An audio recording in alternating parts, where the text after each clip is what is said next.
Hello అందరికీ.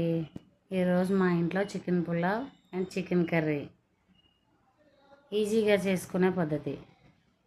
బిర్యానీ తినాలనిపించేటప్పుడు ఒక్కోసారి కుదరదు, చాలా టైం పడుతుంది.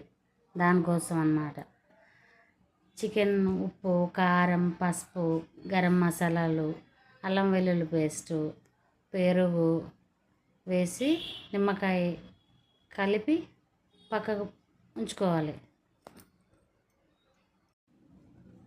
అన్నీ కలిపి సైడ్కి పెట్టుకోవాలి. ఈలోప గరం మసాలాలు, ఉల్లిగడ్డ, పచ్చిమిర్చి కొంచెమే వేసుకున్నాను నేను గరం మసాలా, ఎందుకంటే ఆల్రెడీ చికెన్లో వేసాను కదా, ఘాటు ఎక్కువైపోతుంది.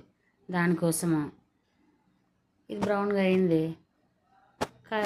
చికెన్ కలిపి ఉంచుకున్న దాన్ని గిన్నెలో వేసేసి అటు ఇటు కలిపి మూత పెట్టుకోవాలి.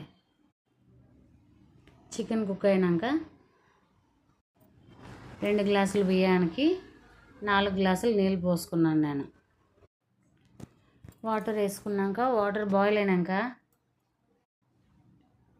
బియ్యం వేసుకున్నాక ఒకసారి కలిపి పెట్టుకుంటే అడుగు అంటకుండా ఉంటుంది. దాని మీద మూత పెట్టుకోవాలి. ఈలోపు చికెన్ కర్రీ వేసుకున్నాను. కొంచెం దాని గ్రేవీ కావాలి కదా,